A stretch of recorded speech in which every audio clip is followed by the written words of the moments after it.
So here we are today. I'm James Baker with Keynote Group. I get to sit across the table from my wife, my business partner, and my co-founder, Donna Baker. Good to see you, Donna. Hi, James. Excellent. So we're going to talk today a little bit about kind of non-profit hiring. So particularly for boards and how they hire their new executive director or maybe their CEO. Really because we've seen such high demand over the course of the last kind of 3 to 6 months. It seems COVID's kind of stimulated this movement and this shift within the executive levels. I mean, maybe you can speak to some of the things we've been seeing over the last few months. Yeah, I mean, I feel like the nonprofit sector, there is always, I guess, cyclical movement, COVID or no COVID times. And a lot of that is down to, a few different factors. I think there's some clear career progression within the nonprofit sector. However, when you get to that executive director or CEO level, you're at the top of that organization. So if you're in that role, what do you do? You either stay in that role for, as long as you can add value to the organization, or you're looking for that next step up, at which point a board does have to look at replacing their current executive director or CEO. So typically you see that movement when an individual has decided that it's time for them to move on for their kind of career development. Conversely, though, boards can make that decision that as an organization, an individual has taken the organization to a certain stage or a certain level. And in order for the nonprofit to continue to grow or evolve or change, it could be time for new leadership as well. So,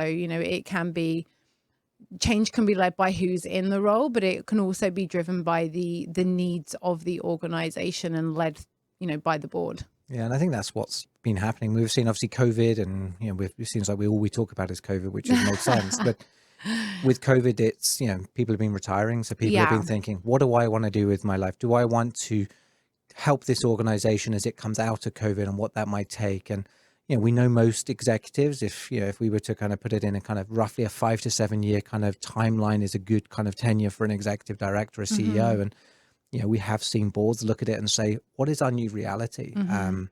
Like you, I mean, I know you sit on a board as well, and you found Foundation actually, which is great to see the Oscar Gassner Youth Foundation come out. But yes, how do they drive fundraising without the same platform before? These are wonderful questions for a board to answer, but ultimately it often comes down to leadership. And I think fortunately your board has got a great leader in Danielle, but not every organization's maybe got the right person for today and what's going to come next over the course of the next few years. Yeah. And I think what boards will be looking for and what nonprofits require, like you said, moving forwards, kind of post-COVID or during COVID, because we're living it now, is different to maybe what the organizations have needed in the past. And as to your point, I think, there's numerous individuals are currently working from home. I think everyone's kind of reassessing their lifestyle and their goals. And we are seeing individuals that are opting for earlier retirement dates than maybe they planned, just given current circumstances. And I do think it will be a huge challenge for boards and leaders in the nonprofit sector to navigate the new norm as we head into kind of the post-COVID world. Yeah, and I think I think we're both lucky we serve with boards, but it's that giving yourself as a board permission to ask the question, what do we need from our leadership over the course of the next 5 to 7 years? Capital campaigns, we know with the major developments with the Oswald Hospital, what that might mean. We've seen a change in funding models. We don't have the same opportunities for a 500-person breakfast or for a ski event, which I'm still gutted about, or a gala, exactly. So how to generate funds, how to engage your audiences, how to deliver programming is shifting. So I think the first thing would be, as a board, take the time, give yourself permission to challenge your thinking on what do we need from our leadership.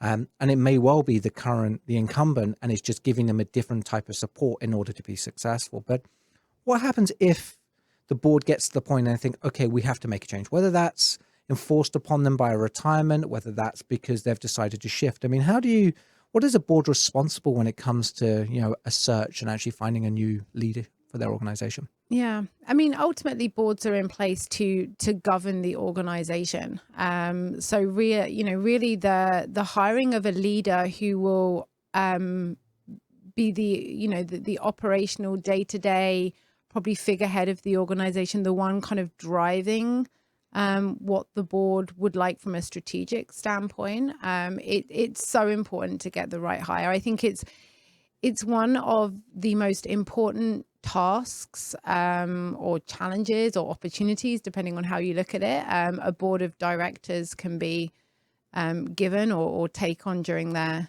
tenure for a nonprofit. So how do they get started then? I mean, how does a board start? I mean, hey, we decided we need new leaders. So is it, we talk about things like search committees, we talk about board alignment. I mean, maybe you can speak to some of the things you've seen that worked really well with some of your clients who have been going through this journey. Yeah. So I think, some of the boards, I think the board I sit on is 15, I think, or so. The boards can be up to 20 people. Having 20 voices in a search process doesn't necessarily set you up for success. So I think it is identifying who are the key kind of decision makers on the board. Typically, the chair of the board is a key decision maker in that process. And they would lead the search committee in most cases? Lead or definitely have heavy involvement in that final decision. And then it's identifying who within the board of directors, and I kind of look at it from two standpoints. Who can commit the time to the process? When we work with the board of directors, there's a couple of hours, 2 or 3 hours at the forefront of the process. Then you're talking probably a day's worth of interviewing, potentially another day's worth of second interviews. There is a time commitment there. So it's who has the time and desire to be involved in that. What's the time window for that? Like, is that over the course of 8 weeks, 10 weeks? What are you seeing right now to actually the recruitment process, not just kind of the pre-work? Roughly how long's the recruitment process take? Yeah, the good thing about being on the board is that it's not a continuous time commitment. It's a couple of hours at the beginning of the process, and then it's a couple of days towards the end of the recruitment process when we're in interview or second interview stage. And really that's it. And then I would say there's some collaboration after the interview to make the decision and a recommendation to the wider board. So first 2 weeks probably fairly intensive, and then probably week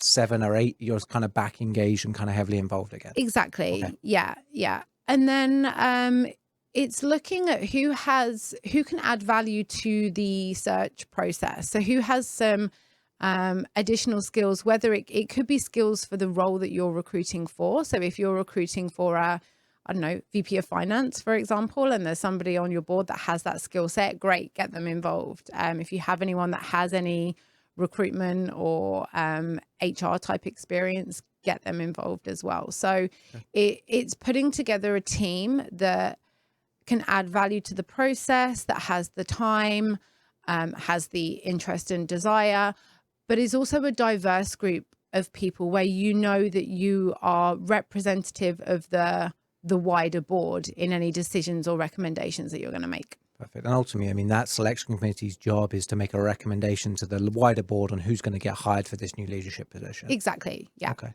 So, obviously, we know we work very closely with that selection committee. I mean, you talked about the time commitment, the touch points, the updates and everything else. And I mean, it's all about that roadmap and saying, okay, we're starting this project today and you need somebody in place 3 months from now. Let's actually put these steps in place. But what are some of the things you typically find trip up a search process? I mean, I know we can knock on the door of everyone on our team and go talk to them, but we're talking about volunteer board members. They're doing this on their own time often. So what are some of the pitfalls you maybe see with some of the searches that we could, maybe a little bit of advice, if you like, to say, if the board can do this or the selection can do this, it makes life a lot easier? Alignment is key. Okay. I think understanding how you're going to know you found a successful candidate at the end of the process, but then tying that back kind of to the beginning of the process in terms of, what you're looking for. Everyone has to be on the same page. If somebody in their mind on the selection committee is thinking we're hiring A and somebody else is thinking we're hiring a B and someone else thinks we're hiring a C, there won't be a successful outcome. So that's where I think even selection committees can really benefit from having an independent voice in the room. And that's where, when we're running searches at Keynote Group, you often come into to kind of get everybody on the same I mean, arguing around a page. boardroom table and us being the mediator to that? I mean, get some strong alignment with the team. But really it is, Peacekeeping. It's about setting that kind of clear criteria from the beginning as to say, you know, this is what a successful candidate will look like. And these are the types of skills and backgrounds that we would be interested in, you know, in pursuing in potential candidates.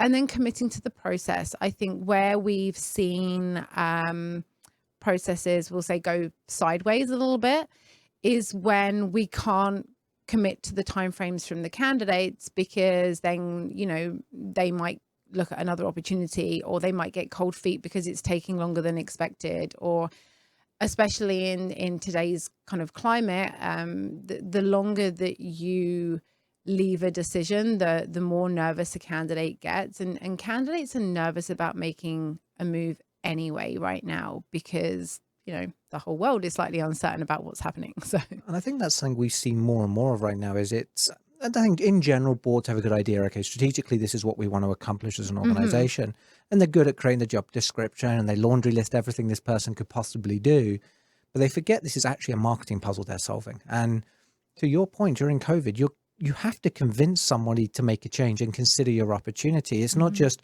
oh, we do wonderful things for our community, we're great human beings, and this is an awesome organization. Of course, somebody wants to work here. It's more complicated than that. And I think in a lot of instances, particularly traditional executive search has kind of ignored that. They stick an advert in the Globe and Mail and they just expect people to apply. But it's not the way it works anymore. no, and I think that's a real kind of education piece sometimes for the boards that we've certainly worked with before in the past. It is that expectation of a job description. And that isn't, you have to put yourself as a board in the shoes of the candidates that you're trying to attract. They know what an executive director does within a nonprofit setting. They're more than likely in that role or looking at that as their next stage in their career. So they know the tasks that they're going to be expected to do. They know, you know, there will be some fundraising in there. There will be some operational management in there. What they want to know is, why should I do it at, you know, ABC nonprofit versus XYZ nonprofit? Like, what's the why? And I think if a search committee can really understand their value proposition to potential candidates at the beginning of the process and be able to articulate that, then they're setting themselves up for success. Fair enough. No, I agree. I've seen, I mean, some organizations have a distinct advantage because the cause is something people understand, but it doesn't mean that, you know, if it's a different nonprofit. I remember we were working with an organization that was in the palliative care space, and this is an end of life. It's a very sensitive topic, but fundamentally they could change the life of every Canadian. So rather than speaking out from a, what is palliative care and what does it do, it's what does this impact that we create because of the work that we undertake. And, you know, so I think you're right. It's saying, what are we, what do we stand for? But why does that matter to the person who's leading our organization? What do they get from a sense of satisfaction if they execute effectively on this? So interesting. So, you know, one huge topic, and rightly so right now, is kind of diversity and inclusion. Okay. And, you know, fortunately, you know, we've seen so much change and so much wonderful steps on this, but it has to also still be deliberate action during a search process to mean you have an inclusive process. So maybe you can talk about some of the fundamentals of that typically get overlooked, whether it's from the way you write your adverts, the way you write your messages. Maybe you can speak to some of that for us. Yeah, I mean, and it does come back down to funny, some of the words that you're using when you're, you know, when you are reaching out to potential individuals. There are words that are associated with both genders, and I mean, there's been a tremendous amount of research in this. They will attract a certain type of individual or a certain demographic or a certain, like, even by putting, you know, if you specify particular institutions or geographical regions for education, you're then there's socioeconomic factors that you're adding into there. So I think it's just being aware of how your behaviors could influence the outcome when it comes to diversity, but also just continually challenge kind of the thought process during the initial sourcing of potential candidates, the research. Like, whenever we go out, we'll have a, what does the best, you know, candidate look like for the role, but we will also ensure that we are attracting a broad spectrum of the Canadian population, or sometimes even it's outside of Canada.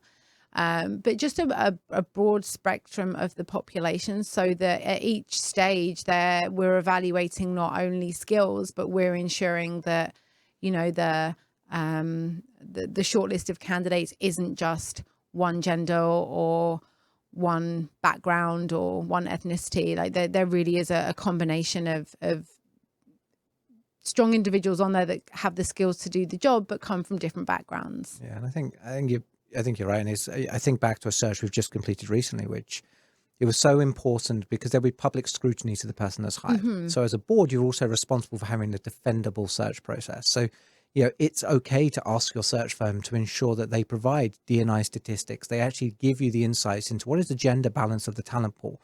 You know, what is the, you know, how many people within the sourcing list might identify as a visible known minority, to ensure that you've touched all parts of the potential talent pool, to ensure that fair, equitable and defendable process. You know, at the end of the day, the best candidate's going to get the job. Yeah.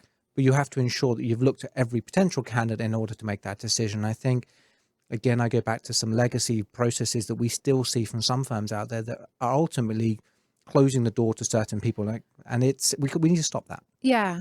I mean, technology is great in the sense that everything is trackable. Like there's so much data out there that you can use it, you know, to defend any decisions. But to your point, if you're relying on, you know, one ad in one type of newspaper, you're already limiting the demographic that you're marketing that potential opportunity to. Yeah, I remember we had a wonderful session recently. We worked with one of our technology providers, and they actually gave us the data on what was the different engagement levels by gender, by different locations, by different people. And it was wonderful to see that the way we're writing, the way we're communicating outreach is actually creating a very balanced and fair process. So, you know, it's great advice for boards, I always think, is to challenge the people you're working with to make sure that they're aware, they're conscious of this, because they are representing your interests at the end of the day. So, you know, once you've got that, you know, you've ensured a fair, equitable process. I mean, right now interviewing is let's just say it's a different experience. Even before, when we've done these conversations, we'd sit around a table and have this conversation. We're 8 feet apart, and so you can't hit me, which is kind of a benefit. But when it comes to interviewing right now, and the fact that you are going to rely on remote, maybe some of the things you're seeing that are working, not working, that would help potential boards that are thinking about this type of process. Yeah, I think the interesting thing that I've seen since March is just it's amazing how adaptable we are as, you know, as humans. In March, I think there was some level of discomfort and, you know, individuals needing to adapt. Whereas now, you know, 6 months later, I think everyone is used to the video interview and the technology aspect. I think you have to be aware that there is always the potential of issues. I was doing a stakeholder with a nonprofit board member actually yesterday, lost my Wi-Fi halfway through. And you just kind of have to How did you deal with that? What did you do? I got her cell number. I dialed her back and she put me on speaker so that everybody else on the Zoom call could hear me. I couldn't see anyone. But at least you still participate. So you had a contingency plan for that situation. Yeah. And then I got my 9-year-old to reset my Wi-Fi because he's far more tech savvy than I am. Excellent. So yeah, I think it's just having a little bit more adaptability and being more nimble than maybe historically you've been. I think boards very much like structure, they like process. You can create that structure and process, but you have to have that comfort with it might not work. I think that you have to build into a video interview now. It's intimidating in a way when there's, you know, 8 faces on a screen. So it's make sure that everybody there, it's relevant that they are there and present and that they participate. I think it's hard sometimes when you have one person that introduces themselves and then they say nothing and they say goodbye at the end. So just break down the questions so that everyone has a way to contribute. But also, I mean, I like people to be authentic in the questions that they're asking. So, you know, when looking at the selection committee, let them decide which questions they want to ask. Some will be more near and dear to the heart of some board members than others, and some will have comfort asking more technical questions versus others that like more of those kind of softer skills questions. And we've also seen, it doesn't have to be all 6 faces on the screen. You can break it into 2 groups, have a 3 and a 3. And we often find that having someone manage the interview and somebody actually lead it can bring levity at the right time and can bring focus, can bring people back in line if they're going off into rabbit holes. And also to be the bad cop, to turn around and say to people, okay, really great hearing from you, Donna, with this. I'm just going to turn it over to one of your peers right now because I really want to hear from them, their thoughts on this. So having that moderator, having that person leading the process can actually ensure that it becomes more of a balanced conversation and you get everybody engaged and involved. Yeah, and I think it's also working with anyone that's on the call, maybe prior, give them some kind of tips. It's easier to disengage on a video interview than it is in person.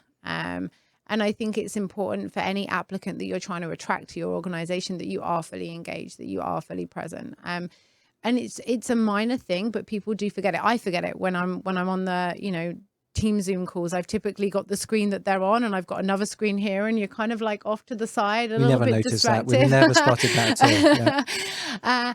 But there is no harm in whoever's leading that call prior to, an individual joining. Just remind everyone, look, it's 1 hour of your time. Please be present. Make sure that if you have follow-up questions as well. I think sometimes people are hesitant to be like, oh, that's really interesting. Can I ask a question off the back of it? Whereas when you're in a room, that discussion happens more naturally. And again, it's the one thing I've really spotted, particularly recently, is it's harder to spot the natural cues and when to continue or stop a conversation. Yeah. And it's something, and I'm trying it, and every time I have a candidate meeting with a client, I'm always giving them, try to spot them, deliberately look for the cues. But it's important for the board members and the selection committees to do the same thing, because it's harder to interrupt on technology because there's that uncomfortable, the wave. Yeah, it's the wave or it's the nudge. So again, that comes back to a good moderating process attached to it. Whether you have an HR professional that's, from your organization or you're relying on a third party search firm, they should be helping to moderate those types of things to keep the conversation fluid. Yeah. And I think when I think of some of the work that I've done with boards recently, you have to remember not every candidate is comfortable in that situation either. Some really do excel in that in-person environment. So again, to what you said, having a moderator there that can, if you're seeing that a candidate is struggling maybe to articulate something that they can do, or where they've provided some exposure in discussions that you've had historically, you can ask some of those additional kind of probing questions to not only, there's the managing of the selection committee side, but also to set individuals up for success so that they are being able to put their best foot forward, so that ultimately, when we're working with our clients, we want to make sure that they hire the best person. So ultimately, it's having a structure for the interview. It's having roles and responsibilities defined. Exactly. Having a moderator in place that's going to lead the conversation, ensuring that there's prep work ahead of the conversation on both sides so people actually know what they're walking into, and just expect the unexpected, because technology can get squirrely and stuff happens. Exactly. Nice. So let's go one step further. So you've completed the interviews, you've found that ideal candidate, you're ready to move forward. You said this at the front, COVID is, and the reality of the market, people are nervous to make a change. Yeah. More risk. They've got things at home going on, whether they've got kids in school, out of school, whether there's family members at risk. There's all sorts of external factors. So to get to the offer stage, there's more delicacy I think we're finding than we've ever seen before. So maybe you could talk to me a little bit about that offer. If there's clauses like severance clauses, seems to be the one thing I speak about endlessly right now. Maybe you can speak to some of these things that people are asking for. Yeah, that's so true. And historically, I mean, I've been in this industry for more years than I care to say, but more than two. More than two. More than two, less than 100. Yeah. But the severance piece is something, like you said, it seems to be coming up. And I think it's not that the executives aren't confident that they can do the job that they're being hired for. I think there's so much pressure to be able to provide for the family.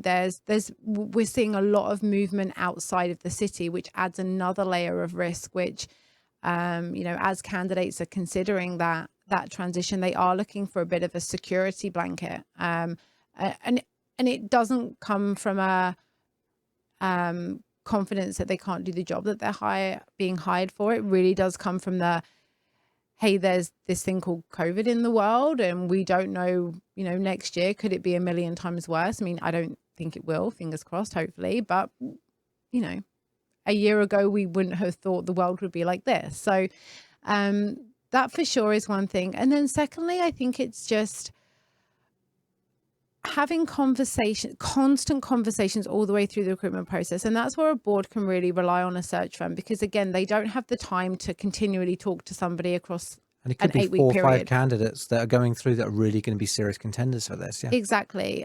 So it's having those continual conversations in terms of why they're interested in the role, what concerns they have, if any, what they're looking for in terms of the opportunity, and being able to feed that back into the board so that when it does get to that offer stage, they do have a really kind of wholesome view as to what that particular individual is going to need to say yes to that opportunity. Even then, I mean, I've been through pre-closing of individuals where I have all of the information, and they still, want to tweak it, want to change their minds. And again, I think we're seeing that more often than ever before. And once you've got all those, factors in place, and I think once there is an offer that's agreed upon and accepted, there is still a huge amount of management required, I think, now, because it doesn't look the same. You don't necessarily go into an office location and sit down and debate a contract and sign an offer and know that, oh, this is my nice new office that I'm going to be walking into. It's like, oh, I've got a new job and I'm still sat at my kitchen table, and I'm, nothing's really changed, although everything has changed. And you raise a good point, because we are seeing most organizations virtual. We are seeing limited in-person contact, which is totally understandable and makes sense. But this could be our reality for 6 to 12 months still. Exactly. I've never even thought of it from that way. It's the same person doing similar work, but just with a different group of people, but from the same location, their kitchen table. Yeah. So talk to me about that post-placement side of things. And we are huge believers. We love post-placement coaching. We think it's incredibly important to build alignment and communication platforms. But maybe you can talk about just some of the high level, just how you might support the success of a new leader with the reality we're facing today. Yeah, I mean, I think communication is more key now than it's ever been. I mean, communication to me is so important anyway. But when you can't grab that, hey, let's go grab lunch before you start, or which you can't do right now. Yeah. You can't sit down in every single coffee shop and grab a coffee. So it's, how do you create that onboarding experience for somebody when you can't do it in the way that you historically have? So it's ensuring that, board members do reach out, that they do, open those channels of communication prior to someone starting, that you do provide them, the new executive coming in, access to information that will help them succeed day one. So put them in touch with key members of the team. If it's possible, get them to come into the office when there aren't as many staff around, so that they can see the environment, whether they are going to be working there or not. They can start to feel what it would be like or will be like when things return to normal. And then once somebody is started, it's giving them clear goals, clear milestones, measuring against those milestones, providing feedback constantly, adjusting if necessary. I love plans, love them. But I think a good plan is only good if it is able to adjust and based on current climate and situations. So the post-placement piece, I think in some people's minds starts with, we have somebody coming on, let's do a 6-month review. No, it doesn't. It's, we have somebody coming on, let's integrate them as soon as they've signed that offer. Let's, ensure that their experience day one, whether it's in an office or is out of an office, is an experience for them that they can remember. Yes, I still sat at my dining room table, But day one, you know, Bob called me and Sarah called me, and I don't know, some flowers arrived to say congratulations, whatever it might be. Like, really try and make them feel welcome, and then set a plan. Yeah. And it's interesting. And we were very fortunate. We were awarded a search recently, and there was 4 other organizations up against. Not one of those other firms did anything to support the success of the person once they start. And I think it's such a gap right now, because as a board, if I'm chair of a board and we've just made the most significant hire we're ever going to make as an organization, you want everybody pulling in the same direction to support the success. So that's, every couple of weeks, touch points between you and that individual. It's somebody third party that's again there to coach, to guide, to get feedback loops, provide insights. You've got to build a relationship of trust between the board and between your new executive.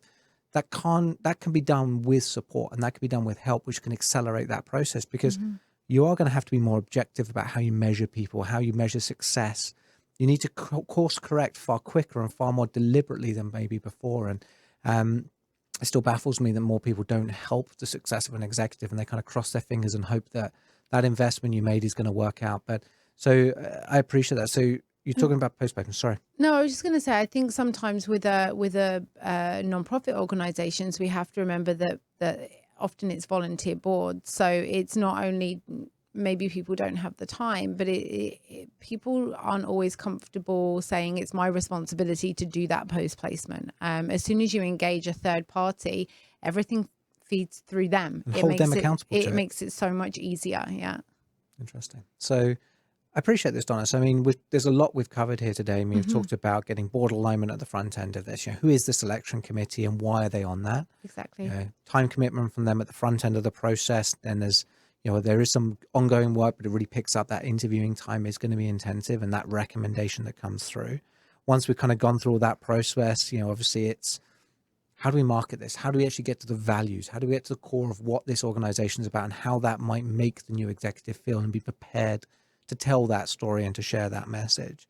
You've talked about ensuring diversity in the search process. You've talked about how you can actually run remote interviews and some tips for that, which is fantastic. And obviously going through offers which are attached with a greater degree of risk and uncertainty. So it's structuring them in ways that are going to give confidence to this person that you are backing them as your new leader so they can make that change. And ultimately show them the love once they start there, and don't leave them on an island and hope that they succeed. Exactly. Awesome. I think you wrapped it up nicely there. Excellent. Well, thank you, Donna, for this. Really appreciate it. Thank you, It's good to sit across the table from you and talk about this. I know. Excellent. It's great.